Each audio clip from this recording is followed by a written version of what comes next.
नमस्कार, स्वागत है आप सबका मालवीय एकेडमी के इस शानदार लर्निंग प्लेटफॉर्म पर। मैं अर्जुन तिवारी आज आपके साथ जुड़ा हूँ सोशियोलॉजी सब्जेक्ट के कुछ इम्पॉर्टेंट डिटर्मिनेंट्स को डिस्कस करने के लिए। जैसे कि हमने प्रीवियस लेक्चर्स में देखा कि कुछ जो इम्पॉर्टेंट चीज़ है, जो बेसिक्स है, जैसे कि आपने हिस्ट्री के बारे में जाना, इवोल्यूशन ऑफ सोशियोलॉजी के बारे में जाना और कुछ सोशियोलॉजिकल पर्सपेक्टिव को आपने डिटेल में जाना समझा।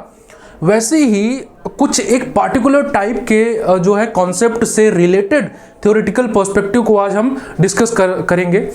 जैसे कि आपको थंबनेल से और पीपीटी से पीछे जो लिखा हुआ पता चल गया होगा कि हम कास्ट से रिलेटेड चीज़ों के बारे में आज डिस्कस करने वाले हैं कि कैसे जो है थ्योरेटिकल पर्सपेक्टिव कास्ट को मीन्स एक नया आयाम देता है, एक जो है पार्टिकुलर एक डिसिप्लिन के तहत उसे एक सेक्शन में कैसे संजो करके रखता है और वो क्या मदद करता है सोसाइटी को देखने और समझने में। तो हम इन सब चीज़ों के बारे में आज डिटेल में समझने वाले हैं कि कास्ट को अलग अलग थिंकर्स कैसे और किस हिसाब से उन्होंने देखा और उससे संबंधित क्या कीवर्ड्स है जो आपके CUET PG एग्ज़ाम में डायरेक्टली आपसे पूछा जा सकता है। तो हम आज इन्हीं सब चीज़ों के बारे में डिटेल में डिस्कस करेंगे। और मैं आपसे ये भी कहूँगा कि जो चीज़ मैं आपको बताता चलूँ, बीच बीच में मान लीजिए कुछ वन पॉइंटर्स आपको मिले, कुछ कॉन्सेप्ट मिले, तो उन्हें आप जो है अपने कन्वीनियंस के हिसाब से आप नोट करते रहें और उन्हें जो है एक प्रकार से मीन्स आत्मसात करते रहें क्योंकि वो बहुत ज़्यादा इम्पॉर्टेंट चीज़ है। एक साथ इकट्ठे होकर के सारी चीज़ें आपको मतलब मिलने में थोड़ा सा समस्या हो सकती है, परंतु आज हमने कास्ट से संबंधित जितने भी चीज़ें, क्योंकि आपने अगर सिलेबस उठाकर देखा होगा, मेरा एनालिसिस वाला वीडियो भी देखा होगा, तो उसमें मैंने बताया है कि कास्ट से संबंधित कई चीज़ें जो है मतलब कई बार जो है कास्ट का जिक्र किया गया है। तो आप समझ सकते हैं कि कितना ज़्यादा इम्पोर्टेंट है। तो आज थ्योरेटिकल पर्सपेक्टिव ऑफ कास्ट के अंदर हम समझेंगे कि कितने प्रकार के आयाम हैं जो कास्ट को मीन्स सोशियोलॉजिकल व्यू में पिरोते हैं और वो कैसे जो है क्वेश्चन बन करके आ सकते हैं। ठीक है, तो हम इसके बारे में आज समझने वाले हैं। तो सबसे पहला, जैसा कि आप टॉपिक यहाँ पे देख सकते हैं, the theoretical perspective of cast.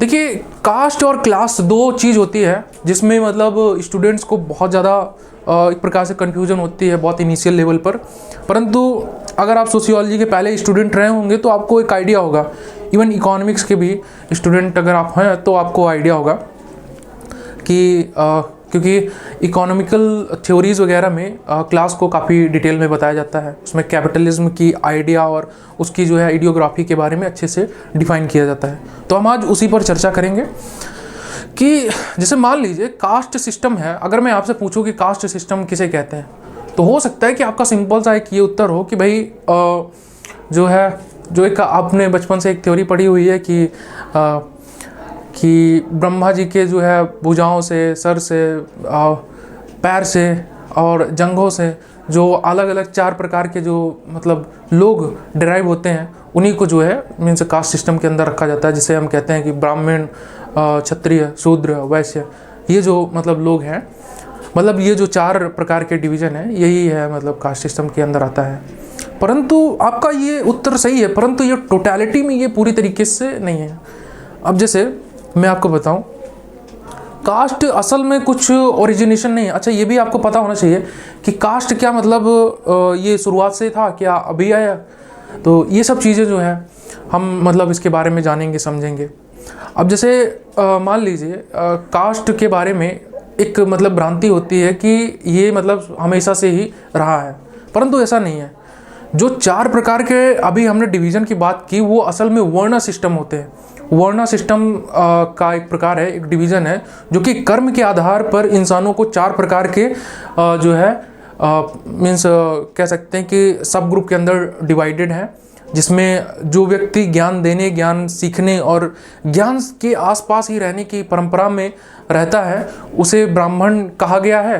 पहले के समय की बात कर रहा हूँ, अभी हम कास्ट पर नहीं आ रहे, अभी वर्ण सिस्टम पर बात कर रहे हैं। और फिर जो व्यक्ति मीन्स शौर्य, पराक्रम और मीन्स शारीरिक गतिविधियों का इस्तेमाल करके लोगों की रक्षा करना, ठीक है, इन सब कार्यों में संलिप्त रहते थे, उन्हें कहा जाता था कि वो क्षत्रिय जो है, क्षत्रिय मतलब वो ग्रुप में आते हैं। जो इकोनॉमिकल फ्लो के बारे में जिनका मतलब व्यक्तित्व जिनका संलिप्त रहता था उन्हें वैश्य कहा जाता था। जो दान प्रदान और आदान प्रदान की जो परंपराओं में संलिप्त रहते थे उन्हें वैश्य कहा गया है। अब इसके आगे जो व्यक्ति मतलब जो साफ सफाई के कार्यक्रम के काम और मीन्स कह सकते हैं कि सर्विस के जो वर्क करते थे, सर्विस तो हालांकि ब्राह्मण का भी वर्क है पर ऑड सर्विसेज, जैसे कि मान लीजिए कि जैसे किसी घर में सर्वेंट जैसे मतलब होता है, हालांकि ये टोटल वो नहीं है पर मैं समझाने के लिए आपको बता रहा हूँ। तो मतलब ऐसे लोगों को ऐसे प्रवृत्ति के जो लोग ऐसा मतलब धारणा ऐसे रखते थे, कोई रिजिड वो नहीं, अपनी इच्छा से स्वेच्छा से जो किसी के सर्विस में संलिप्त हो जाते थे और उनके लिए ही पूरा एकदम रहते थे। तो एक प्रकार से जिन्हें मतलब लेबर वो करके संबोधित किया गया है कार्ल मार्क्स के द्वारा, तो वो लोग जो है शूद्र की कैटेगरी में आते थे। इसमें कोई बुरा नहीं है, कोई अच्छा नहीं है, ऐसी किसी प्रकार की कोई वो नहीं है, ठीक है। तो जो व्यक्ति अपनी इच्छा से इन अलग अलग गतिविधियों में सम्मिलित हो जाता था उन्हें 4 भाग में डिवाइड कर दिया जाता था। ये वर्ण सिस्टम का प्रकार है। एक ब्राह्मण का बेटा शूद्र हो सकता है, एक शूद्र का बेटा ब्राह्मण हो सकता है, ये वर्ण सिस्टम के अकॉर्डिंग, ठीक है। लेकिन जब ब्रिटिशर्स भारत में आए और उन्होंने जब सोसाइटी को देखा, सोसाइटी को जाना समझा, कॉलोनियल पीरियड जब से स्टार्ट हुआ, जब से जो है लोगों को परितंत्र करने की प्रक्रिया स्टार्ट हुई, तब से जो यहाँ पे भारत में एक प्रकार से उन्होंने अपने कन्वीनियंस के लिए सेंसस हो गया और अलग अलग प्रकार की डॉक्यूमेंटेशन, इंडियन सोसाइटी को समझने के लिए ट्राइबल्स, ये वो फलाना ढिमकाना जितनी चीज़ थी उन सबको कैटेगराइज करने के लिए एक सिस्टम उन्होंने जनरेट किया जिसे उन्होंने कास्ट कहा या कास्टा कहा, ठीक है।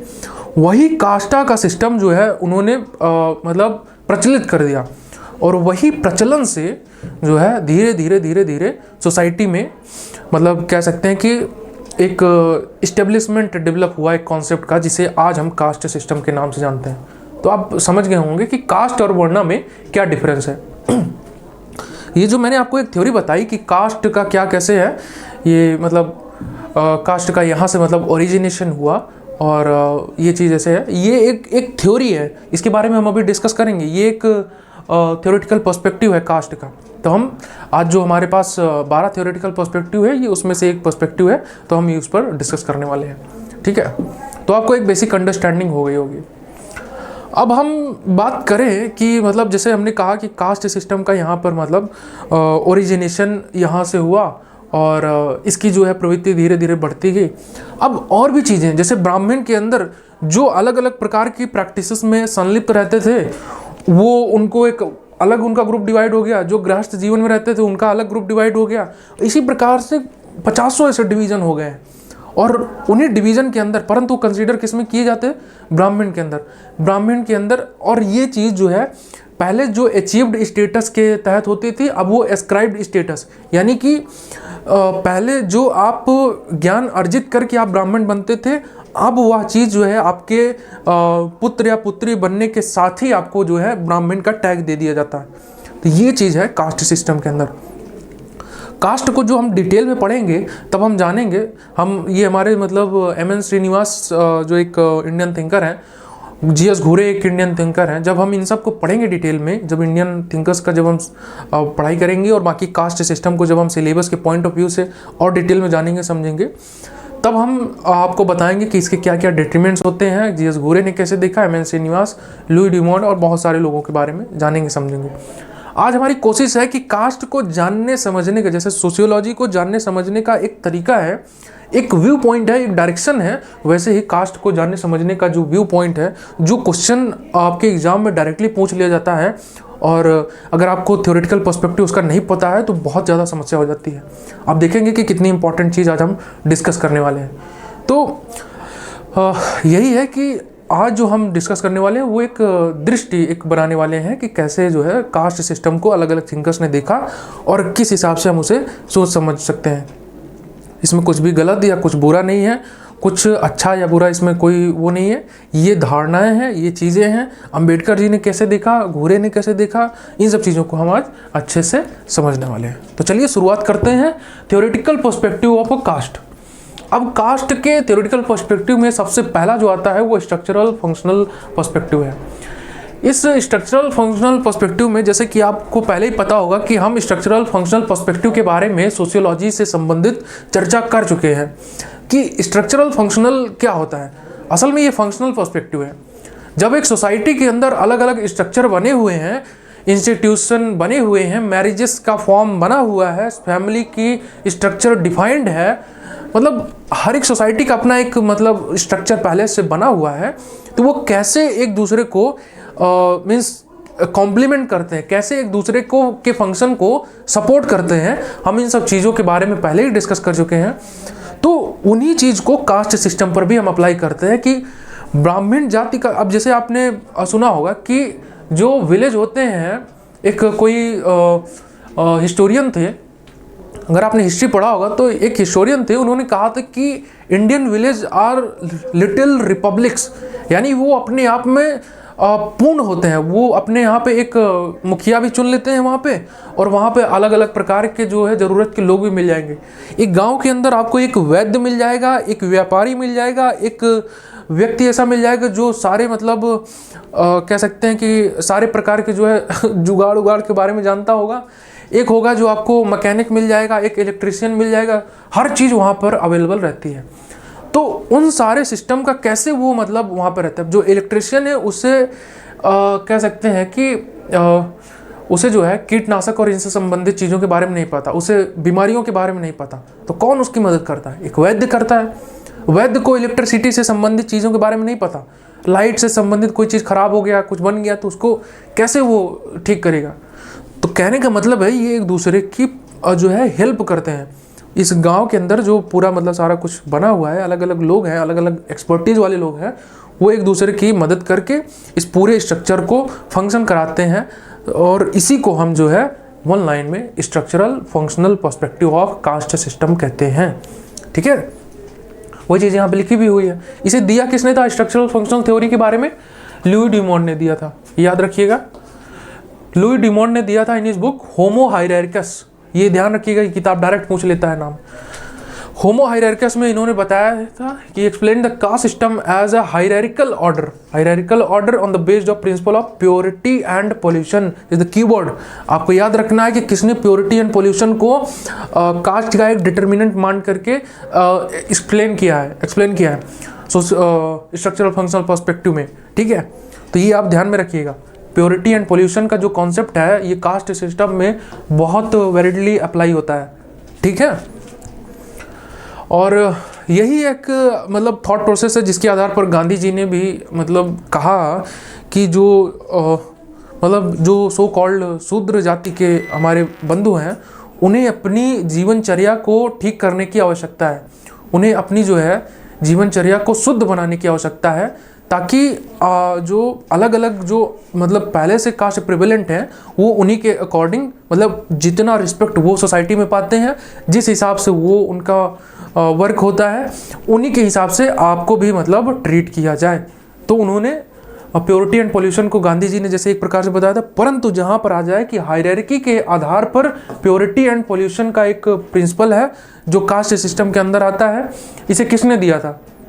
तो आप लुई डिमॉन्ड को यहाँ पर फोकस करेंगे। ठीक है, he argued that caste system ensures the smooth functioning of society by organising roles and occupations. जो मैंने अभी आपको बताया कि विलेज जैसे सेल्फ रिपब्लिक होते हैं, मतलब लिटिल रिपब्लिक्स होते हैं, सेल्फ सफिशिएंट होते हैं, वही चीज़ में दिया है। वही चीज़ में लिखा भी है, the division of labour in a traditional Indian society, Indian villages and the Brahmins performing priestly duties and Sudras handling the manual labor reflect this functional differentiation। कुछ नहीं, वही एग्जांपल दिया हुआ है। तो मुझे लगता है कि आप स्ट्रक्चरल फंक्शनल थ्योरी के बारे में समझ गए होंगे। इसका प्रोपोनेंट कौन है? लुई डिमॉन्ड है। इन्होंने किस किताब में लिखा है? होमो हायरार्कस में इन्होंने लिखा हुआ है। और कास्ट को इन्होंने जो है हायरार्की के ऑर्डर पर, हालांकि कई लोगों ने बोला है हायरार्की के ऑर्डर पर प्योरिटी एंड पोल्यूशन की जो चीज़ है ये स्ट्रक्चरल फंक्शनल पर्सपेक्टिव के अंदर आता है। इसे आप ज़रूर से ज़रूर ध्यान रखें। हालांकि जो मैंने पीपीटी में ये लिखा हुआ है, बताया हुआ है, ये सारा ही इंपॉर्टेंट है, तो इसे ध्यान रखिए। ये बहुत मतलब क्रिस्प फॉर्मेट में आपको बताया गया है। ठीक है, वही चीज़ हिंदी में यहाँ पे सारा कुछ लिखा हुआ है, तो हमारे जो बंधु हैं हिंदी में भी इसे समझ सकते हैं। संस्कृताइजेशन ये पर्सपेक्टिव नहीं है, ये उसी का एक पार्ट है। ये मतलब एक कह सकते हैं कि ये एक प्रोसेस है। दो प्रोसेस इसमें दिए गए हैं, एक संस्कृताइजेशन है और एक जो है डोमिनेंट कास्ट की थ्योरी है। इन दोनों को हम समझ लेते हैं, इसके आगे दूसरे हम मतलब पर्सपेक्टिव को समझेंगे। What is the Sanskritisation? What do you mean bye Sanskritisation?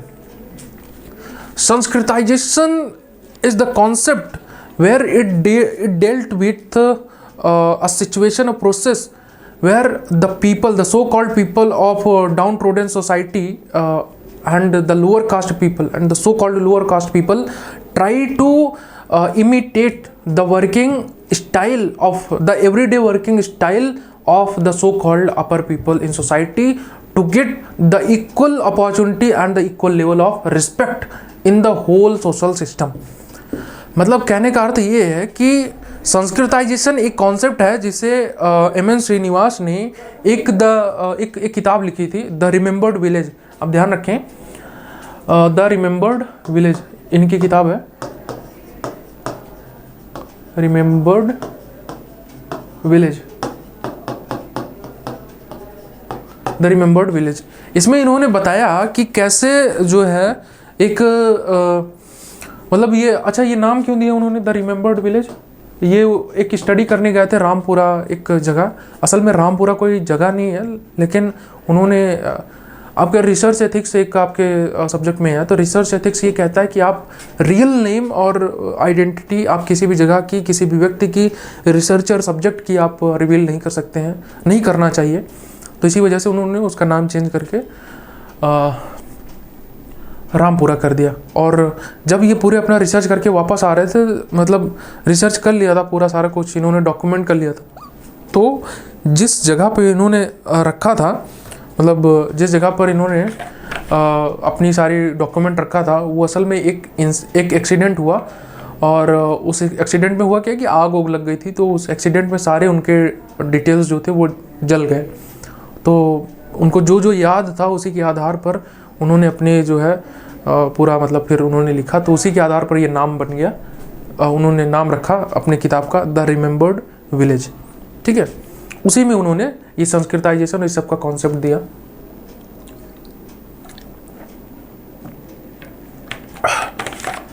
ठीक है, तो इस रिमेंबर्ड विलेज में उन्होंने ये संस्कृताइजेशन का जो कॉन्सेप्ट दिया और इसमें वही बताया कि एक डाउन जो सोसाइटी के जो लोग होते हैं, एक मतलब जो लोअर कास्ट के जो लोग होते हैं, वो इमिटेट करने की कोशिश करते हैं कि हायर जो अपर मतलब सो कॉल्ड अपर क्लास के जो लोग हैं, अपर कास्ट के जो लोग हैं, उनके लाइफस्टाइल को कॉपी करने का प्रयास करते हैं ताकि इक्वल लेवल ऑफ अपॉर्चुनिटी और स्टेटस को वो मतलब प्राप्त कर सके। अब इसी कॉन्सेप्ट को जो है एम.एन. श्रीनिवास ने ऑब्जर्व किया और पाया कि इसी को जो है इसकी वजह से बहुत सारे मतलब जो मतलब व्यक्ति हैं उनके मतलब लाइफस्टाइल में और चीज़ों में चेंज भी आया। संस्कृताइजेशन जैसा ये जो टर्म है, ऐसे ही टाइप का प्रोसेस और भी बहुत सारी चीज़ों में है। अब जैसे यहाँ संस्कृताइजेशन दिया है, इसके उलट भी आज के समय में एक और चीज़ होता है जिसे हम मतलब आमतौर पर अगर कहें तो रिवर्स संस्कृताइजेशन टाइप का, या फिर डिसंस्कृताइजेशन का कॉन्सेप्ट जैसे है वैसे ही टाइप का। इसमें होता क्या है कि मान के चलो जैसे रिजर्वेशन सिस्टम जैसे है, रिजर्वेशन सिस्टम के तहत क्या है कि जो डाउन ट्रोडन लोग हैं, जो सोसाइटी से वंचित रह चुके हैं, जो सप्रेस्ड क्लास के लोग हैं, जिनको अपॉर्चुनिटीज़ नहीं मिली है, उनके लिए एक अफर्मेटिव एक्शन के तहत एक व्यवस्था की जाती है कि भाई इनके लिए भी समाज में कुछ अच्छा हो और उन्हें एक इक्विटी स्टेट पर ले आया जाता है कि इन्हें कुछ लेवरेज दिया जाए मेन स्ट्रीम सोसाइटी में आने के लिए और अपनी स्टेटस स्ट्रांग बनाने के लिए। ठीक है, तो ये चीज़ है। अब हुआ क्या कि अब जैसे आपने देखा होगा कि अभी बहुत सारे आंदोलन चल रहे हैं, जैसे जाट आंदोलन, मराठा आंदोलन, जो असल में मतलब एक प्रकार से मैं ये नहीं कहूँगा कि हायर या लोअर, लेकिन उस समाज में उन्हें माना जाता है कि हायर क्लास के हैं, और फिर भी वो कोशिश कर रहे हैं कि उन्हें मतलब रिजर्वेशन का बेनिफिट मिल सके। और इसलिए ताकि मतलब रिजर्वेशन के अंदर कई सारे बेनिफिट मिलते हैं, तो उनको रिजर्वेशन का बेनिफिट मिल सके, इस वजह से वो अपने कंडीशन को लोअर दिखा रहे हैं। और हो भी सकता है भाई, हो सकता है कि उनकी कंडीशन लोअर हो, उनकी कंडीशन ठीक ना हो, तो वो अपने आप को जानबूझ करके मतलब निचली जाति के ऐसा दिखाने का प्रयास कर रहे हैं ताकि उन्हें रिजर्वेशन का बेनिफिट मिल सके। और इसी जो कॉन्सेप्ट है इसी को डिसंस्कृताइजेशन को कहा जाता है। एम.एन. श्रीनिवास ने इस चीज़ को ऑब्जर्व किया था। ये जो कॉन्सेप्ट बता रहा हूँ इस चीज़ को नहीं, संस्कृताइजेशन के कॉन्सेप्ट को एम.एन. श्रीनिवास ने ऑब्जर्व किया था। और डिसंस्कृताइजेशन ये चेंजिंग स्टेट ऑफ सोसाइटी के अंदर ये एक कोई मतलब कह सकते हैं कि इन्फ्लुएंशियल ये कॉन्सेप्ट है। ठीक है, तो ये क्वेश्चन पूछा जा सकता है कि what do you mean by the desanskritisation. ठीक है, सो आपको इसे ध्यान में रखना है। ठीक है, सो मुझे लगता है कि आप ये समझ गए होंगे कि इसमें संस्कृताइजेशन जो है इसका कॉन्सेप्ट क्या है। Srinivas introduce the concept of sanskritisation with lower caste adopt the customs rituals and the practices of higher caste to improve their social status. ठीक है, वही चीज़ लिखा हुआ है। A Dalit community adopting vegetarianism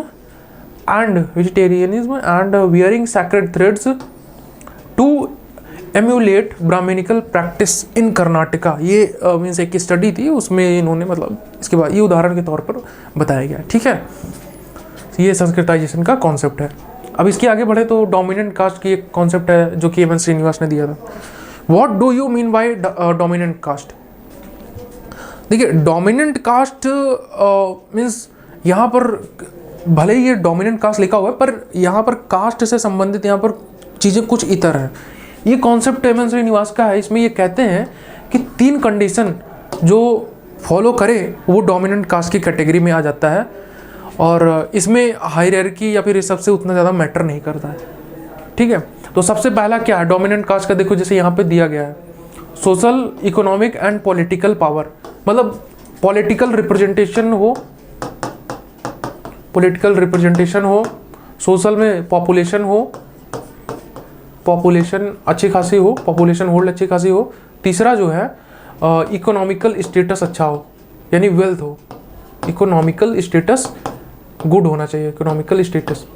इन तीनों चीज़ के आधार पर अगर किसी जगह पर कोई कास्ट के व्यक्ति बहुत ज़्यादा प्रिवेलेंट करते हैं, बहुत ज़्यादा मतलब मात्रा में हैं, तो उन्हें डोमिनेंट कास्ट कहा जाता है। For example in UP Bihar the people from Yadav community is in dominant caste position. Okay,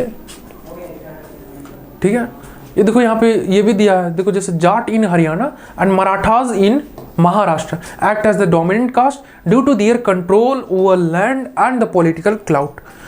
means आपके पास पॉलिटिकल रिप्रेजेंटेशन अच्छी खासी होनी चाहिए, आपके चाचा ना सही तो मामा कम से कम विधायक तो होने चाहिए। ठीक है, तो पॉलिटिकल रिप्रेजेंटेशन अच्छा खासा होना चाहिए एंड आपके पास वेल्थ अच्छी खासी होनी चाहिए। वेल्थ का मतलब कि अच्छी खासी ज़मीन वगैरह ये सब, ज़मीन जायदाद ये सब होना चाहिए। ठीक है, एंड आपकी पॉपुलेशन अच्छी खासी हो। ठीक है, इन नंबर इन स्ट्रेंथ। 3 इसमें और डिटरमिनेंट्स दिए गए हैं पर वो बहुत ज़्यादा इंपॉर्टेंट नहीं है। जैसे कि मतलब 3 जो और हैं वो भी इन्हीं तीनों में से आपस में रिलेटेड है। जैसे इकोनॉमिकल स्टेटस की मैंने बात की कि अच्छी खासी इकोनॉमिकल स्टेटस हो, तो उसमें दे दिया गया सबको, मतलब ऐसे में कि जो है अर्बन लाइफस्टाइल वो जीते हों या फिर उनको मतलब उनके कोई एक गवर्नमेंट ऐसे जॉब ये सब टाइप का मतलब हो वो समझ सकते हैं आप अच्छे से, क्योंकि मेन 3 यही डिटरमिनेंट्स है। एग्जाम में यही पूछा जाएगा कि इन तीनों में से क्या है। ठीक है, तो उन्हें डोमिनेंट कास्ट कहा जाता है। मुझे लग रहा है कि आप इस चीज़ को समझ गए होंगे। Social economical and political power in a region regardless of its ritual status. Regular status हो से अनुष्ठान किस तरह। ठीक है, अच्छा रिचुअल स्टेटस मतलब पहले से बना हुआ कि उसके अलावा यहाँ पे ब्राह्मण कास्ट भी डोमिनेंट में हो सकता है एंड मीन्स शूद्र के जो मतलब है वो भी मतलब डोमिनेंट कास्ट के उसमें आ सकते हैं। ठीक है, तो ये चीज़ है, इस चीज़ का आप ध्यान रखें। डोमिनेंट कास्ट का ये कॉन्सेप्ट पूछा जा सकता है।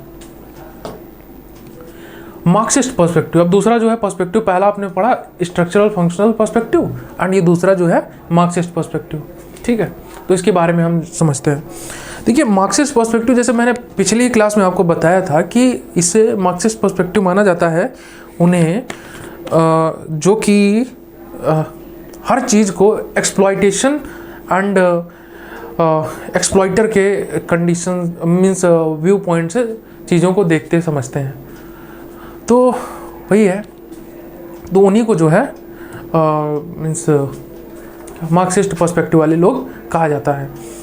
एक लेबर क्लास के लोग होंगे, एक एलिट क्लास के लोग होंगे, और उन्हीं के जो है रोल इंटरप्ले को अगर एक्सप्लॉइटेशन के कंडीशन में वो एग्जिस्ट कर रहे हैं तो उन्हें जो है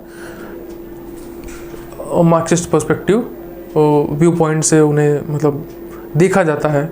ठीक है, सॉरी।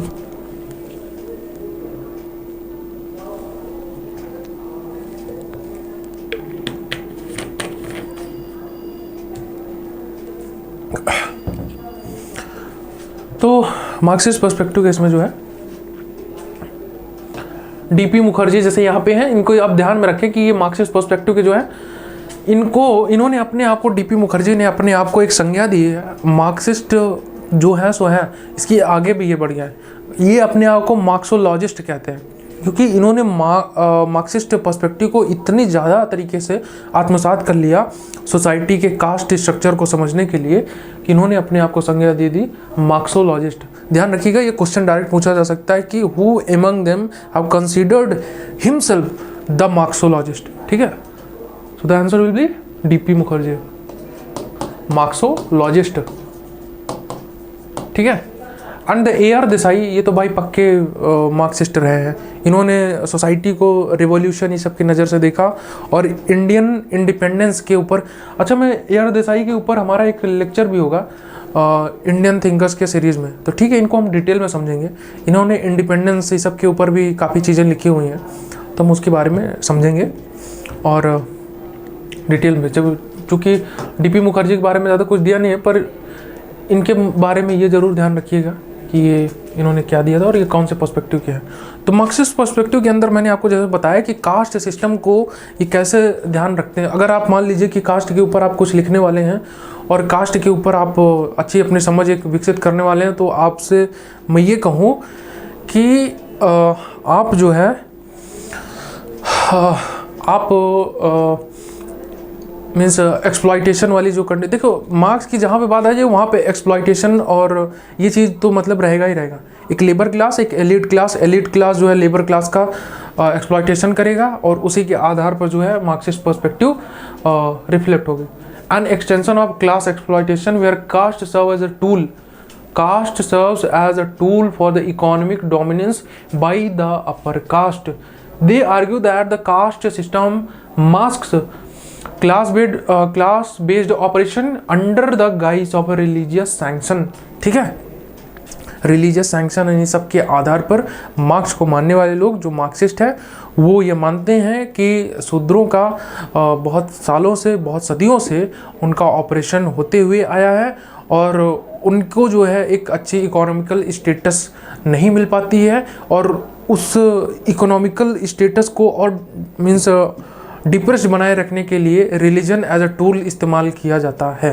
ठीक है, तो ये मार्क्सिस्ट पर्सपेक्टिव है। बहुत ज़्यादा इसमें कुछ इंपॉर्टेंट चीज़ नहीं था, पर ये आप समझ लीजिए क्योंकि आपने मार्क्सिस्ट पर्सपेक्टिव को प्रीवियस लेक्चर में पहले ही डिटेल में जाना है, तो यहाँ पे बहुत ज़्यादा कुछ खास नहीं है, लेकिन जो इंपॉर्टेंट है वो चीज़ आप देख सकते हैं।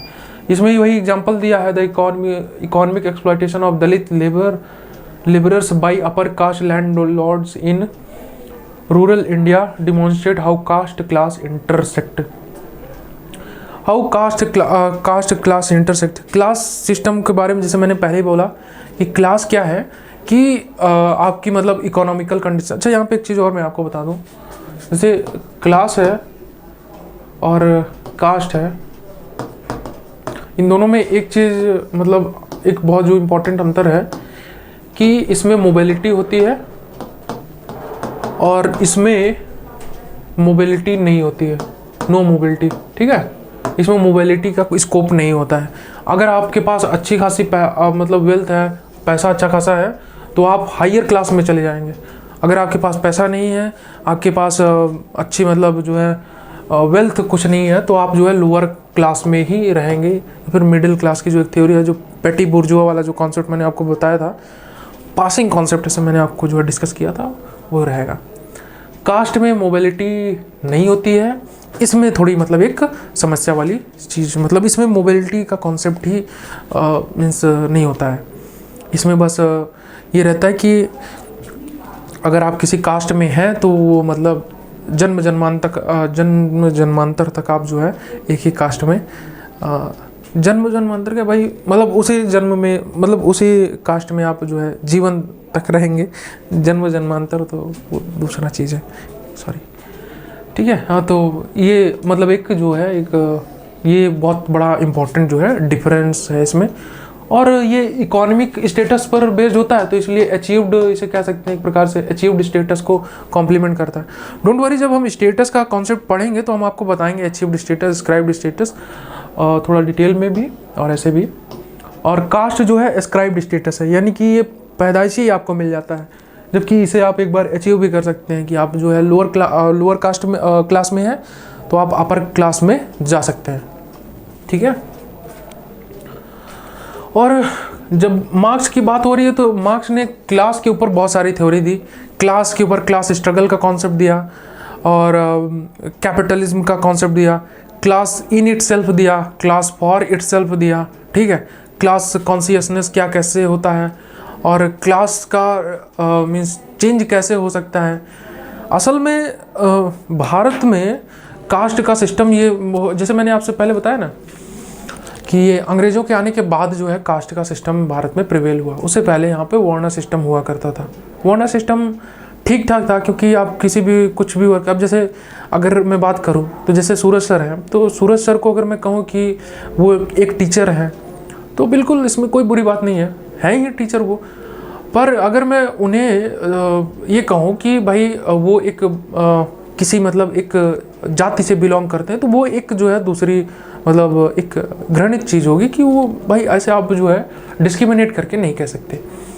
तो कहने का ये मतलब है कि अगर उन्होंने मेहनत करके अचीव किया है एक स्टेटस को, तो डजेंट मैटर कि वो कौन सा मतलब स्टेट है। देखिए, अच्छे बुरे की इसमें कोई चीज़ नहीं होती। ठीक है, आपका अगर किसी भी चीज़ में मतलब दिलचस्पी है, कुछ भी करने में है, तो आपको एक प्रकार से उसे करने में छूट होनी चाहिए। ठीक है, तो कहने का ये मतलब है, अगर आपने मेहनत करके किसी टैलेंट को, किसी चीज़ को जो है अचीव किया है, किसी पोजीशन को अचीव किया है, तो उसके आधार पर सेग्रीगेशन करना कोई गलत बात नहीं है। ठीक है, परंतु अगर आपको जो है पहले से ये कैटेगरी में ढाल दिया जाए, बता दिया जाए, तो वो एक थोड़ी समस्या वाली चीज़ है। तो कास्ट और क्लास में हो जाने में ये थोड़ा सा दिक्कत वाली चीज़ है। अब इसके आगे अगर मैं बात करूँ तो जैसे मैं बात कर रहा था, जैसे मैं कह रहा था कि class in itself, class for itself, ये चीज़ मार्क्स के अंदर ये थ्योरी दी गई है। जब हम थिंकर्स के बारे में डील करेंगे तब उनको बताएंगे। और इससे संबंधित जो है कुछ ऐसा खास इधर है नहीं कास्ट के सिस्टम। अब जैसे मैं ये भी चीज़ आपसे कह रहा था ना कि इंडिया में कास्ट और क्लास का मतलब पहले क्लास का उतना कॉन्सेप्ट था नहीं। असल में हुआ ये कि इंडिया में जब अंग्रेज आए तो उन्होंने जो है कास्ट को अपने कन्वीनियंस के हिसाब से बस एक सिंपल सा डिवीज़न किया, तो उसी हिसाब से कास्ट का वहाँ से ओरिजिनेशन हुआ। उससे पहले विदेशों में सिर्फ और सिर्फ वेल्थ के ऊपर बात होती थी। ठीक है, अब ट्रीटी ऑफ वेस्टफैलिया करके एक कुछ था जो मैंने आपको शायद पहले बताया भी है लेक्चर में, कि पुर्तगाल और स्पेन ने पूरे दुनिया को दो भाग में डिवाइड कर लिया कि भाई इधर का तुम जो है जा कर के उस पर शासन करो और उधर के जगह को तुम एक्सप्लोर करो और इधर के हम करते हैं। फिर उसके बाद ऐसे धीरे धीरे लोग बढ़ते गए। अब वो कहाँ से आए, क्यों आए, इस पर हम डिटेल में चर्चा करेंगे।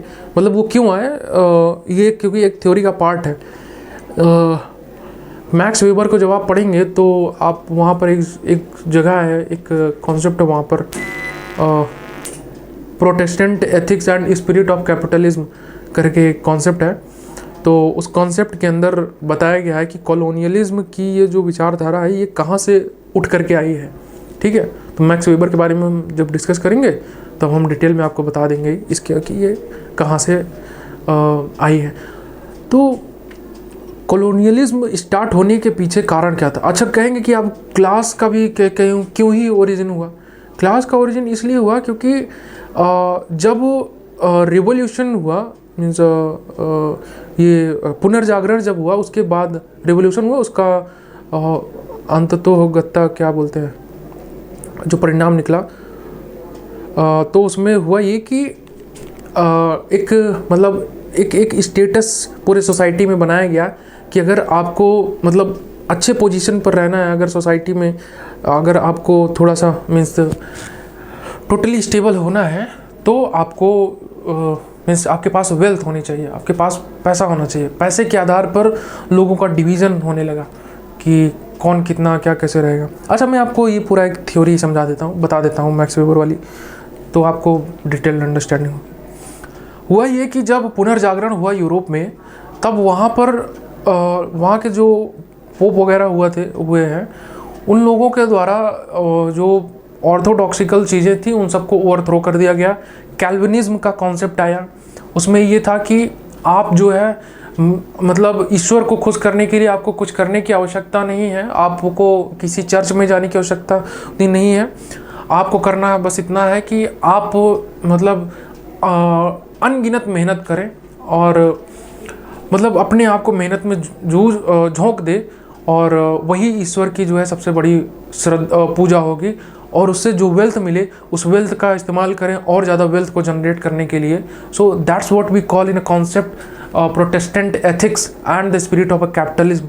अब यही चीज़ जो है ओरिजिनेट हुआ, मैक्स वेबर ने इस कॉन्सेप्ट को मतलब पेन किया, और उन्होंने इस चीज़ के बारे में बताया कि, और यहीं से एक कॉन्सेप्ट ये उभर करके आया, द वर्क इज वर्शिप। आपने ये एक प्रकार से कहावत सुनी होगी, द वर्क इज वर्शिप। आखिर ये चीज़ कहाँ से उठ करके आया? जब यूरोप में इतना ज़्यादा मतलब सारा कुछ अफेवल चल रहा था, तब उसमें ये मतलब हुआ कि आपको जो है वेल्थ जनरेट करना है, और ज़्यादा वेल्थ जनरेट करने के लिए वही जो है ईश्वर की श्रद्धा होगी, वही सबसे ज़्यादा पूजा होगी। एक समय में ऐसा आया यूरोप में कि वहाँ पर हर कोई जो है एलिट लेवल तक का पहुँच गया, और कोई वहाँ पर लेबरर की मतलब बहुत ज़्यादा कमी हो गई, और जो लेबरर अवेलेबल होते थे उनकी मतलब वेल्थ की डिमांड इस हिसाब से होती थी, मतलब उनके वेजेस की डिमांड ऐसी होती थी कि जैसे बड़े बड़े अमीर लोगों के पास उतनी वेल्थ ना रह जाए। ठीक है, अगर आपसे कोई कहे कि भाई मैं 10 करोड़ रुपए लूँगा और मैं आपका घर मतलब मैं आपको जो है आपके यहाँ ईंटा गारा वो सब करूँगा, है ना, मतलब ईंट पत्थर वो सब चुनवाऊँगा और 10 करोड़ रुपए लूँगा, तो आप मानेंगे? जो 250, 300, 500 रुपए में मतलब होने जो आपको आदत है, आपने देखा है पहले समय से, और वो इतना पैसा मांगे तो कैसे हो सकता है? तो फिर जब लेबरर्स ही नहीं बचे, तो फिर कहीं पे कुछ मतलब बचा ही नहीं कुछ यूरोप में। ठीक है, इतने ज़्यादा वर्क में मतलब लीन हो गए।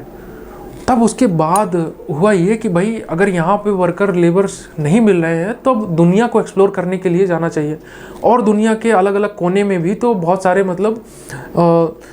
मतलब और भी दुनिया के अलग अलग कोने में और भी हो सकता है देश हो हमारे जैसे और भी लोग हों। तो फिर वो लोग जैसे वास्को ड गामा जहाँ से निकला, ठीक है, उसने अलग अलग जगह जा कर के देखा, और Cape of Good Hope Africa में नीचे वहाँ तक आया, वहाँ पे उसने सर्च किया, देखा, समझा। उससे पहले भी और भी बहुत सारे लोग आए, अफ्रीका, यूएस में, लैटिन अमेरिका में, सब में मतलब लोगों को देखा, और वहाँ से लोगों को ले जाने लगे।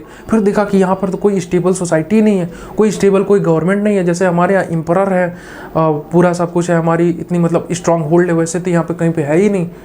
तब वहाँ से कॉलोनियलिज्म का जो है विचार पहली बार ओरिजिनेट हुआ, और वही चीज़ भारत पर भी लागू होती है। सस्ते लेबरर्स की तलाश में वो जब अपनी जगह से निकले, तब उन्होंने देखा कि अलग अलग जगह पे, अरे भाई ये तो पूरा खाली है, हम पूरी दुनिया पर राज कर सकते हैं। बस फिर वहीं से जो है कॉलोनियलिज्म का कॉन्सेप्ट चालू हुआ। तो कहने का ये मतलब है, जब वो यहाँ पर आए तो उन्होंने लोगों को एक अलग अलग डिवीज़न में रखा, वही कास्ट में, बाद में वही जो है इतना प्रिवेल हो गया कि भाई कास्ट कास्ट कास्ट कहा जाने लगा। नहीं तो उससे पहले क्लास ही पूरे मतलब दुनिया में था कि या तो अमीर या तो गरीब, इन्हीं के बीच मतलब यही चीज़ रहता था। और जो थोड़े बहुत बीच में रहते थे उन्हें पेटी बुर्जुआ कहा जाने लगा। ठीक है, जो अमीर थे उन्हें बुर्जुआ, जो गरीब थे प्रोलिटारिएट, और जो पेटी बुर्जुआ उन्हें कहते थे जो मिडिल क्लास के लोग रहते थे। ठीक है, तो यही चीज़ था इसमें। ठीक है, तो मुझे लगता है कि अच्छे खासे, खैर ये अभी इस चीज़ का पार्ट नहीं था, लेकिन मुझे लगा कि बता देना चाहिए अभी आपको, नहीं तो कन्फ्यूजन की एक स्टेट रह जाती। तो ये क्लास और कास्ट में यहाँ पे जो है डिटेल्ड डिफरेंस यहाँ से ओरिजिनेट होता है। ठीक है, तो हम आगे इस भी देखिए, जब थिंकर्स और इन सब चीज़ों की बात आएगी, देखिए मैं कोशिश कर रहा हूँ कि टॉपिक वाइज चीज़ों को चलूँ, लेकिन सब्जेक्ट, कोई भी सब्जेक्ट में जो इंटरलिंकेजेस इतनी ज़्यादा होती है कि एक चीज़ से दूसरी चीज़ से रिलेट होती है। तो कोशिश ये करूँगा कि आगे टॉपिक वाइज ये चीज़ करूँ। तो जैसे दूसरा पर्सपेक्टिव आपने देखा कि मार्क्सिस्ट पर्सपेक्टिव, ठीक है। अब आगे बढ़ते हैं अम्बेडकराइट पर्सपेक्टिव। अम्बेडकराइट पर्सपेक्टिव क्या है? कास्ट सिस्टम को कि जाति का सर्वनाश करना है। अब जाति का सर्वनाश क्यों करना है? क्योंकि जाति ने ही कितने सारे लोगों को मीन्स अंडर प्रिविलेज्ड रखा और स्ट्रगल करने पर मजबूर किया कि वो जीवन जीने के लिए संघर्ष करते रहे, ठीक है, और कुछ लोगों के प्लेजर के लिए वो काम करें। तो अम्बेडकराइज पर्सपेक्टिव जो है यही कहता है कि कास्ट सिस्टम जो है ये ऑपरेशन का मतलब एक प्रकार से टूल है और सोशल एक्सक्लूडेड रखता है जो बाकी लोग होते हैं, ठीक है। इसमें बहुत ज़्यादा कुछ नहीं है, लेकिन हाँ इसमें एक बहुत इंपॉर्टेंट चीज़ है वो मैं आपको बताता हूँ। देखो, Ambedkar viewed the caste system as an instrument of social exclusion and the operation rooted in Hindu religious ideology. He advocated, यहाँ से देखो ये सबसे important cheese, he advocated the annihilation of caste। अब ये क्वेश्चन पूछा जा सकता है आपसे डायरेक्ट कि what are the principle by which the annihilation of caste can be done according to Dr. B.R. Ambedkar। तो आपका आंसर क्या होना चाहिए? He advocated for the annihilation of a caste through 3 इन्होंने जो है बताया। एक सबसे पहला education, intercaste marriages and the political mobilisation और द रिप्रेजेंटेशन। या इसको बहुत ध्यान रखिएगा, बहुत ज़्यादा ध्यान रखिएगा, ठीक है। एनाइलेशन ऑफ कास्ट कैसे होगा? एजुकेशन के थ्रू होगा, इंटरकास्ट मैरिज के थ्रू होगा, ठीक है, और पॉलिटिकल रिप्रेजेंटेशन के थ्रू होगा। यार पेन जरा चेंज करूँ।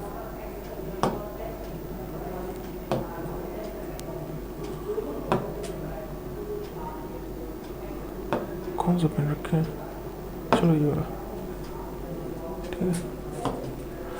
तो पॉलिटिकल रिप्रेजेंटेशन, ठीक है, ये तो इसको ध्यान रखिएगा। इन तीनों जो तीनों डिटरमिनेंट्स, वही चीज़ यहाँ पे लिखा हुआ है। The Dalit movement for equal right and the rejection of the Hindu practices by converting to Buddhism. Example, वो जो मास कन्वर्जन हुआ था बुद्धिज्म का, उसी के बारे में हल्का सा इसमें बस लिखा हुआ है, ठीक है, कुछ बहुत ज़्यादा इसमें वो नहीं है।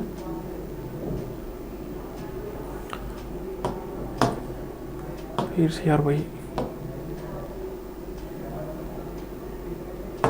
ठीक है। तो हम जैसे अम्बेडकराइट पर्सपेक्टिव में बहुत ज़्यादा ऐसे डिटेल में कुछ है नहीं, तो वो आपने देख लिया।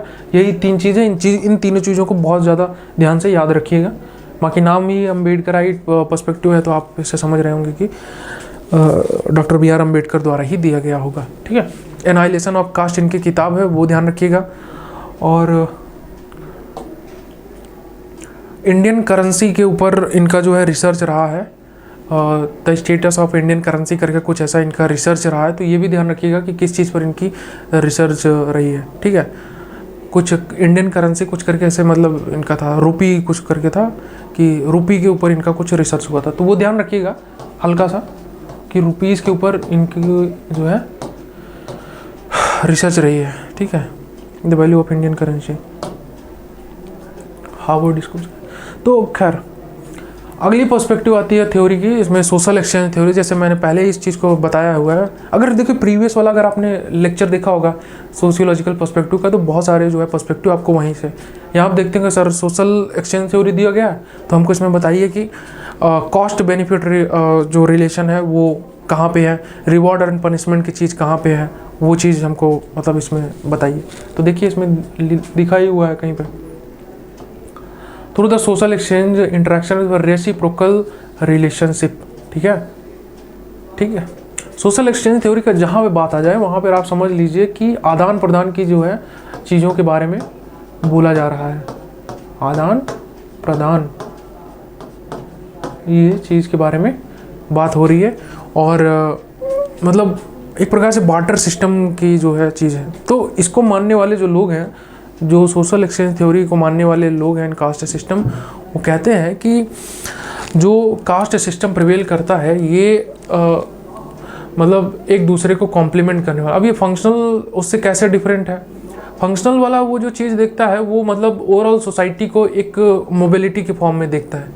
वो हर चीज़ में फंक्शनलिटी ढूंढता है कि कास्ट का स्ट्रक्चर जो है इसलिए है ताकि पूरा मतलब मोबिलिटी बरकरार है पूरी सोसाइटी में। लेकिन ये जो है ये मोबिलिटी की बात नहीं करता, ये कहता है कि बस म्यूचुअल रिलेशनशिप, रेसिप्रोकल रिलेशनशिप, अगर मैं आपकी चीज़ों को संतुष्ट कर रहा हूँ तो आप मेरी चीज़ों को जो है संतुष्ट कीजिए, मुझे मेरी ज़रूरत की चीज़ दीजिए और आपको मैं आपकी ज़रूरत की चीज़ देता हूँ, ठीक है, स्पेशली इन रूरल सेटिंग्स। अब ये देखो जैसे जजमानी सिस्टम का दिया है, जजमानी सिस्टम किसने दिया है? WH वाइजर ने दिया है, ध्यान रखिएगा। ये क्वेश्चन शायद आया भी था पिछली बार एग्जाम में, ठीक है, WH वाइजर, ध्यान रखिएगा इसको।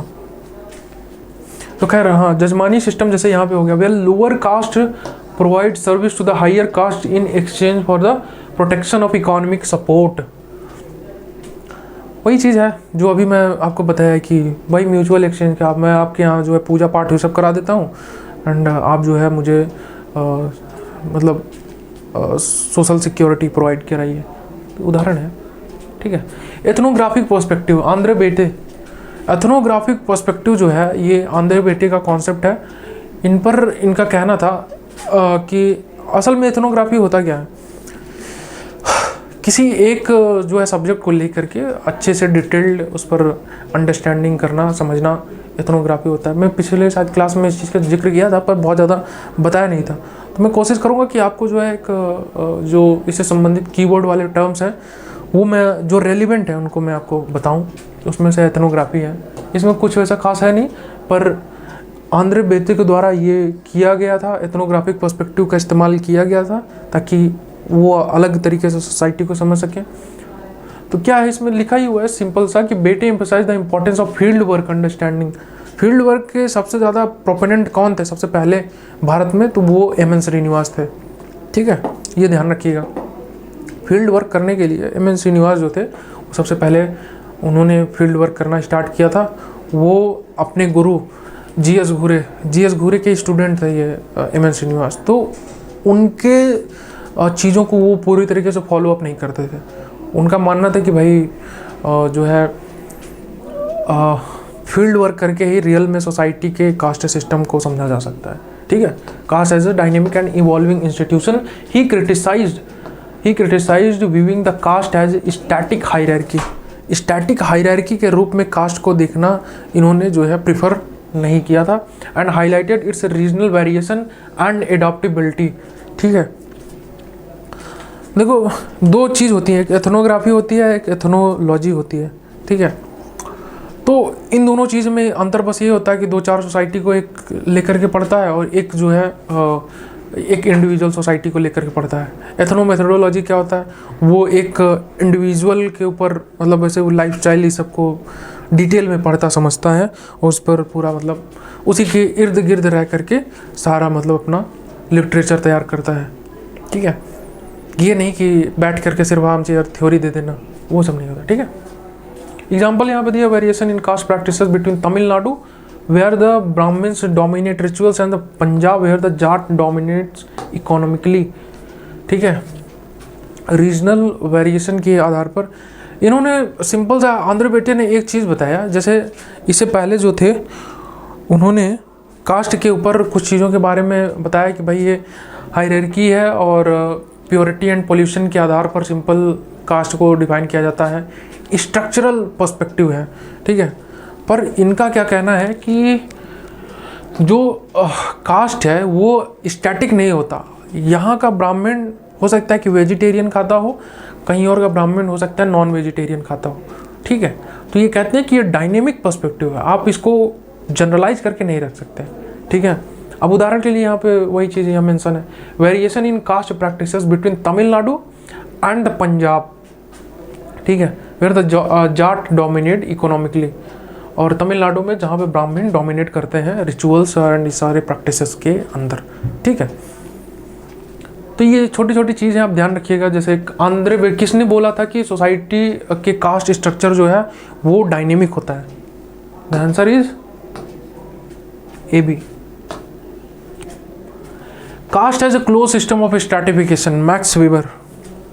मैक्स वेबर का ये जो कॉन्सेप्ट है इनका कहना है कि कास्ट एक क्लोज्ड जो है फॉर्म ऑफ स्ट्रैटिफिकेशन है, ठीक है।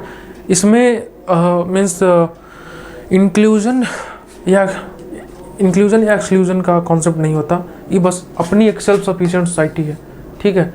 ये मान लो कि ये ब्राह्मण है, ये शूद्र है, ये वैश्य है, तो ये जो है अपने आप ये इनका एक कास्ट का पूरा डोमेन होगा, इनका अपना होगा, इनका अपना होगा। ये अपने आप में ही एंडोगैमी ये प्रैक्टिस करेंगे, इनके अंदर मतलब ये अपने आपस में ही विवाह करेंगे, ये कहीं और बाहर नहीं जाएंगे, ठीक है। ये देखो strict boundaries, ascribed status and endogamy, ठीक है। इन तीन चीज़ को जो है ध्यान रखिएगा। स्ट्रिक्ट बाउंड्रीज होती है, आप जानते ही हैं। एस्क्राइब्ड स्टेटस ये कास्ट का भाई ये इसके बिना तो है ही नहीं। And endogamy one of the important component of the caste system, endogamy. Without endogamy, and even the Dr. B.R. Ambedkar, who is aspiring to even deteriorate the caste system from the society, he have penned a theory named, as we have already discussed, that the annihilation of a caste, and how the annihilation of caste can be done just to bring the inter-caste marriages system, and it will overthrow the overall caste system from the prevalent and the भुक्त भोगी society से उसे हटा देंगे, ठीक है। तो ये चीज़ है, तो ये चीज़ ध्यान रखिएगा कि भाई एंडोगैमी जो है इंपॉर्टेंट पार्ट है। कई बार ये भी क्वेश्चन पूछ लेता है ना कि जैसे बताओ कास्ट सिस्टम है, तो इसमें क्या कंपोनेंट ऐसा है जो कि कास्ट सिस्टम के अंदर नहीं आता, जो बहुत ज़्यादा इंपॉर्टेंट नहीं है। सो कई बार स्टूडेंट लगा देते हैं भाई मैरिजेस जो है नहीं आता, ऐसा नहीं है भाई, आता है। एंडोगैमी जो है इसको बिना मतलब वो किए कैसे कास्ट सिस्टम को, ठीक है। तो ये हो गया। ही कंट्रास्टेड इट विथ क्लास, इन्होंने क्लास के साथ जो है एक मतलब ऐसे परिचर्चा रखी और इसे माना, इसे थोड़ा डिफरेंट इन्होंने कहा। कास्ट को क्लोज सिस्टम ऑफ स्ट्रैटिफिकेशन किसने कहा? The answer is Max Weber. वही एग्जांपल दिया, the prohibition of intercaste and dining on marriage reinforces the close nature of caste, ठीक है। अच्छा, कास्ट सिस्टम की एक और वो होता है, मतलब कह सकते हैं कि एक अलग और थ्योरी है जो कि यहाँ पे तो नहीं है, लेकिन मैं आपको बताऊँ कि वो बुक में आपको मिलेगी, NCERT के बुक्स में दिया गया है कि जो है कास्ट सिस्टम में आपको कच्चा और पक्का भोजन जो है ये भी कास्ट सिस्टम के होने को मीन्स कह सकते हैं कि इंश्योर करता है। जैसे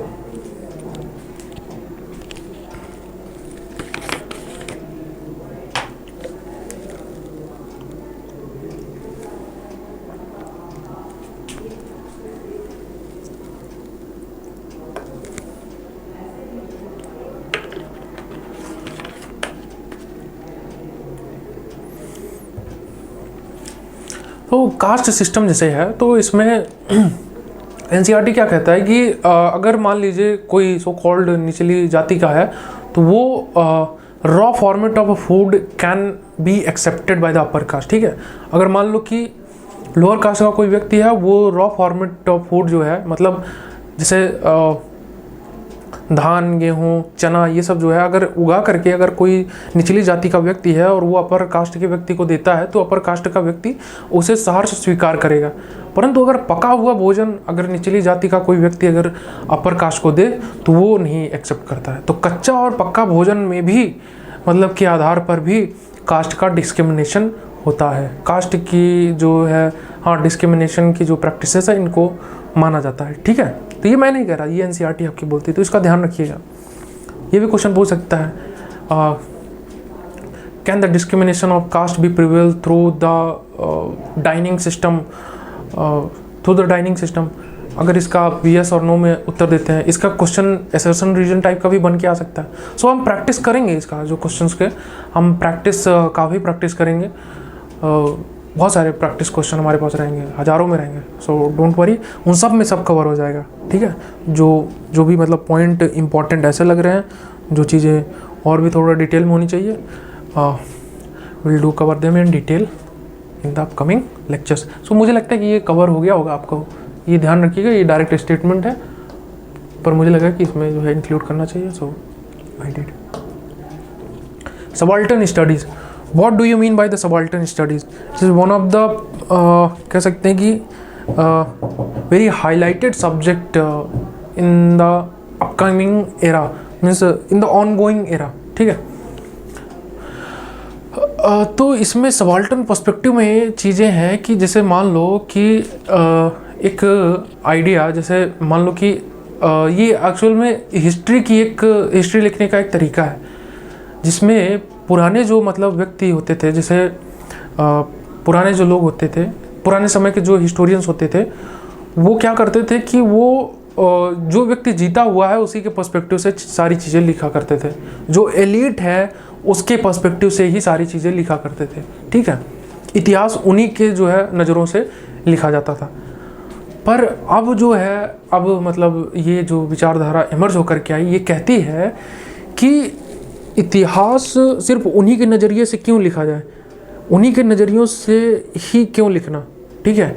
इन सब पर क्वेश्चन खड़ा करता है, इन सब पर क्वेश्चन रेज करता है, और इन्हीं सब चीज़ों को ओवरथ्रो करने की बात कहती है कि भाई नॉर्मल मासेस के आधार पर, नॉर्मल मासेस के फीलिंग के आधार पर भी तो आप हिस्ट्री को लिखो, ठीक है। तो वही चीज़ है, ये subaltern way of writing history है, ठीक है। अब नाउ अगर इसे कास्ट के नज़रिए से देखा जाए तो you can define the caste system from the elite view point validly, but how would you be defining the caste system from the point of view of downtrodden people? So the answer is we have a tool of a sociological perspective under the caste system is that of subaltern perspective or the subaltern studies, ठीक है। तो उसके आधार पर हम जो है इसको define करेंगे। अब इसके प्रोपोनेंट कौन है, ये नाम जरूर ध्यान रखिएगा, बहुत इंपॉर्टेंट व्यक्ति हैं, और ये दीपेश चक्रवर्ती, ये दोनों बहुत इंपॉर्टेंट लोग हैं, इनका नाम ध्यान रखिएगा। चूँकि मैंने बोला कि ये ऑनगोइंग एरा में बहुत important view means theoretical perspective है, स्पेशली इन कास्ट सिस्टम, तो आप इन दोनों को नाम जरूर ध्यान रखिएगा। दीपांकर गुप्ता, हाँ वैसे दीपांकर गुप्ता भी हैं, पर वो शायद इसमें आते हैं कि नहीं। दीपांकर गुप्ता मेरे टीचर के टीचर हैं, वो बहुत इंपॉर्टेंट मतलब सोशियोलॉजिस्ट हैं आज के एरा में, मतलब मेरे टीचर के टीचर हैं, तो मान सकते हो। तो खैर, रणजीत गुहा ये बहुत इंपॉर्टेंट व्यक्ति हैं, इनका नाम जरूर ध्यान रखिएगा। और दीपेश चक्रवर्ती, और the subaltern theorist view the caste system as a form of elite dominance where the marginalised group the subalterns are systematically excluded from the power and the history, ठीक है। Marginalised people are being excluded from the systematically excluded from the power and the history, ठीक है।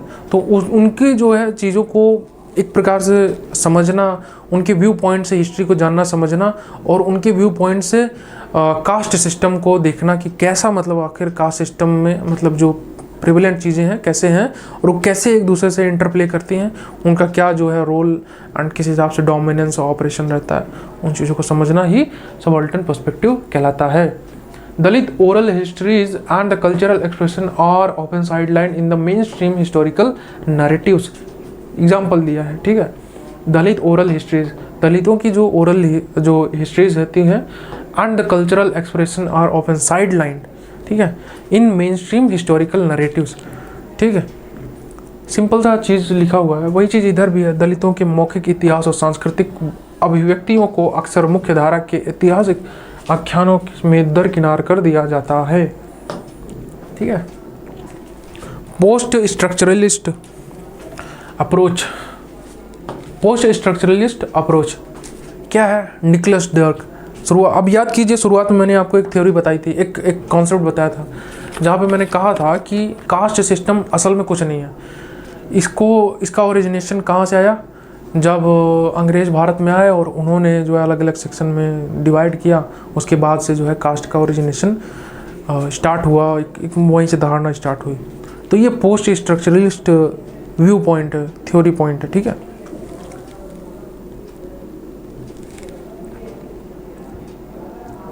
Post structuralist theory का मतलब क्या है? What do you mean by the post structuralism, ठीक है। इसका मतलब है कि जब आपने जैसे अलग अलग पर्सपेक्टिव, जो नाम से सजेस्ट होता है यार, जैसे स्ट्रक्चरल व्यू पॉइंट। अब जैसे स्ट्रक्चर एक मतलब बना हुआ है, उसके आधार पर आप समझ रहे हो कि इस टाइप से मतलब सोसाइटी के अंदर ये रोल इसका होगा और ऐसे सारा कुछ चलेगा। सो ये स्ट्रक्चरल व्यू मतलब हो गया सोसाइटी का। बट अगर आप उसके इतर जा कर के आप देखते हो कि कैसे जो है मीन्स एक नया मतलब ये जो एक प्रकार से नैरेटिव डेवलप्ड है और जनरलाइजेशन हो रखा है, इन सब को नकारते हुए जब आप आगे बढ़ते हो और देखते हो कि मतलब ये जो नैरेटिव सेट किए गए हैं इन सब को मतलब हटा देना और एक प्रकार से समझना कि लॉजिकल आधार पर कि आखिर कहाँ से कास्ट ओरिजिनेट हुआ और ये इसका क्या मतलब भूमिका रहती है, तो वो एक प्रकार से स्ट्रक्चरल व्यू को मतलब और सरपास कर लेता है। एक सरपास करते हुए चीज़ है, ये समझने की चीज़ है, ये कोई मतलब लिखी हुई कोई चीज़ नहीं, ठीक है। तो सिंपल अगर कहूँ तो स्ट्रक्चर के इतर जाकर के चीज़ों को जानना समझना पोस्ट स्ट्रक्चरलिस्ट कहा जाता है, जो कि नैरेटिव और इन सब चीज़ों को दरकिनार करता है, ठीक है। वही चीज़ लिखा हुआ है निकोलस डर्क, ये नाम याद रखिएगा, ठीक है, बहुत इंपॉर्टेंट व्यक्ति हैं। इन्होंने पोस्ट स्ट्रक्चरलिस्ट जो पॉलिटिकल साइंस के हमारे विद्यार्थी होंगे जो रहे होंगे वो इनके बारे में नाम सुन रहे होंगे, या फिर जो पॉलिटिकल साइंस का तैयारी कर रहा हो पीजी उजी के लिए, उनसे ये क्वेश्चन ज़रूर पूछ लीजिएगा कि निकोलस डर्क के बारे में आप जानते हैं। खैर, डर्क argued that the caste system was significantly shaped and institutionalized by the British colonial policies such as the census of India and the codification of a caste. He viewed caste as a political and colonial construct and rather than a purely traditional system. The introduction of scheduled caste and scheduled tribes in colonial record institutionalized caste identities, ठीक है। वही चीज़ है, दिया गया है schedule caste schedule tribe क्यों कहा जाता है, क्योंकि इंडिया के क्योंकि भारतीय कॉन्स्टिट्यूशन में 12 जो शेड्यूल है उसमें से 5 और 6वें शेड्यूल के अंदर जो है ट्राइब्स और कास्ट का शायद नहीं है पर ट्राइब के बारे में मतलब उसमें दिया गया है, एंड शायद कास्ट के बारे में भी है, कास्ट के बारे में भी उसमें मतलब सेग्रीगेशन दिया हुआ है। हालांकि इसे कर सिर्फ प्रेसिडेंट सकते हैं, फिलहाल अभी कुछ कानून बना था जिसके तहत कुछ मतलब स्टेट के कास्ट को गवर्नर भी इन्फोर्स कर सकता है। ये प्राइम मिनिस्टर या फिर चीफ मिनिस्टर के हाथों नहीं होता, हालांकि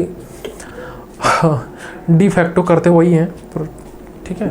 खैर, तो कहने का ये मतलब है कि शेड्यूल के अंदर मेंशन है कास्ट एंड ट्राइब के बारे में, that's why we call the schedule caste and the schedule tribe. So here is the meaning of schedule, ठीक है। 12 शेड्यूल के अंदर में 5वें 6वें में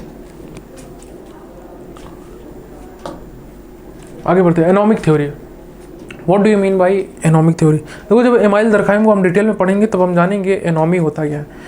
एनॉमी इज द स्टेट और द कंडीशन ऑफ नॉर्मलेसनेस, यानी जिस समय सोसाइटी में एक प्रॉपर नॉर्म्स और वो कह सकते हैं कि वैल्यू बची ना रही हो, नॉर्म्स की स्टेटस सोसाइटी में बची ना हो। मान लो जैसे युद्ध की सिचुएशन चल रही है और युद्ध के स्थिति परिस्थिति में आपस में मतलब सोसाइटी में बहुत ज़्यादा उतार चढ़ाव हो रखा है और उसकी वजह से जो है मतलब स्थिरता व्याप्त तो नहीं हो पा रही है, तो वैसे कंडीशन को एनॉमी कहते हैं, ठीक है। हम इनके बारे में डिटेल में पढ़ेंगे एनॉमिक थ्योरी के बारे में, पर एमाइल दरखाइम का एक प्रकार से जो है ये एनॉमिक थ्योरी को जो इंडियन सोशियोलॉजिस्ट ने अप्लाई किया है, तो मुझे लगा कि इन्हें थोड़ा सा एटलीस्ट हिंट कर देना चाहिए, ठीक है।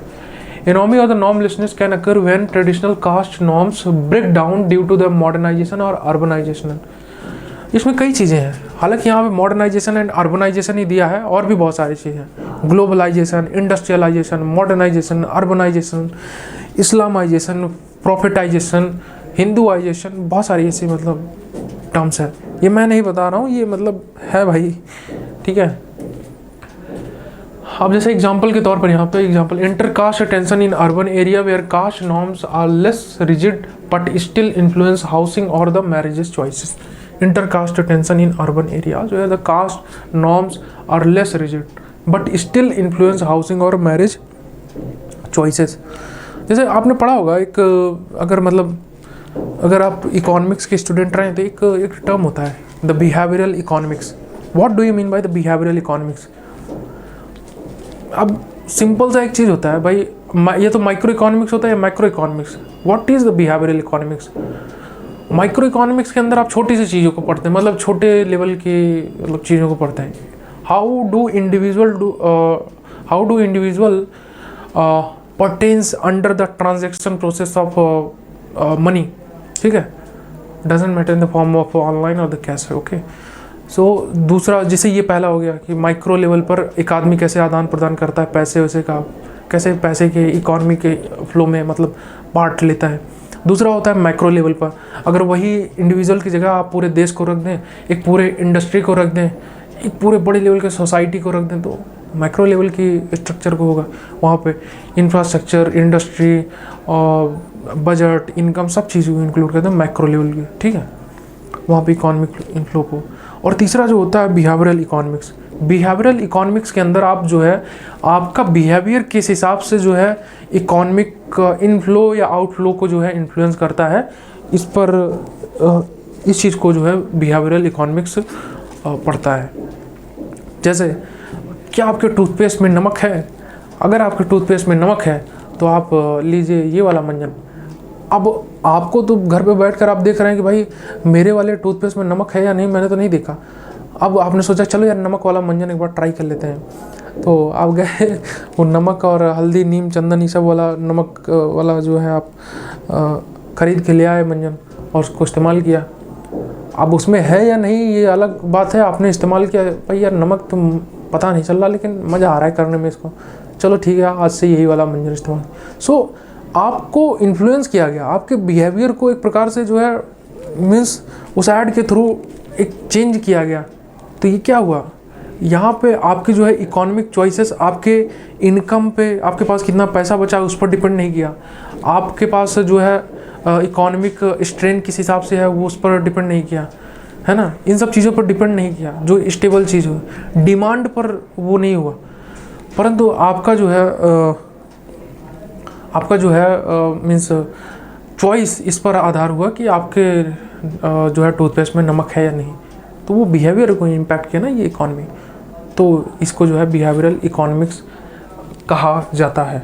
वैसे ही टाइप का यहाँ पे भी है। इसका उदाहरण मैं इसलिए दिया ताकि आप इस चीज़ को यहाँ पे समझ पाए। एनोमी और the normlessness can occur when traditional caste norms break down due to modernisation and urbanisation.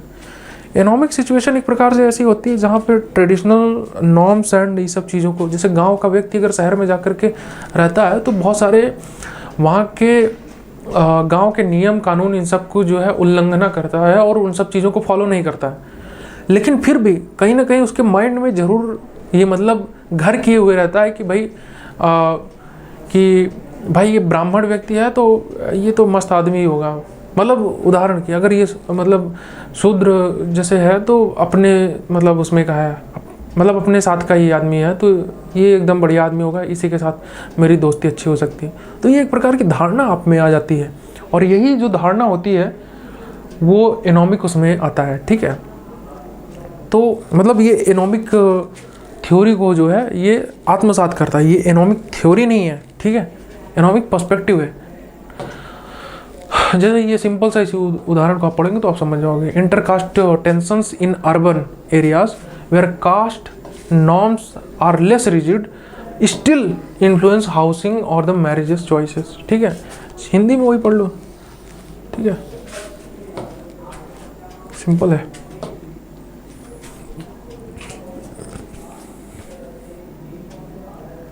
Gender and cast intersectionality, ये हमारा लास्ट जो है पर्सपेक्टिव है कास्ट को देखने का। इसमें कहने का ये है, लीला दुबे एक जो है बहुत इंपॉर्टेंट सोशियोलॉजिस्ट हुई हैं, इनका कहना था कि जो कास्ट की सबसे बड़ी मार जो पड़ती है वो विमेंस पर, मतलब विमेंस को मतलब झेलना पड़ता है, क्योंकि एक ऑपरेशनल सोसाइटी के अंदर जो है जो दलित कम्युनिटी का व्यक्ति होता है वो फिर भी सस्टेन कर ले जाता है, पर दलित कम्युनिटी की जो वीमेन होती है उस पर डबल मीन्स ऑपरेशन होता है, एक तो पैट्रियार्की का, ऊपर से कास्ट के डोमिनेंस का। तो लीला दुबे की व्यू पॉइंट जो है कास्ट को लेकर के ये है, और इनका नाम जहाँ पर है, नाम बहुत इंपॉर्टेंट है, याद रखिएगा, ठीक है। इसमें सोशियोलॉजी में बहुत कम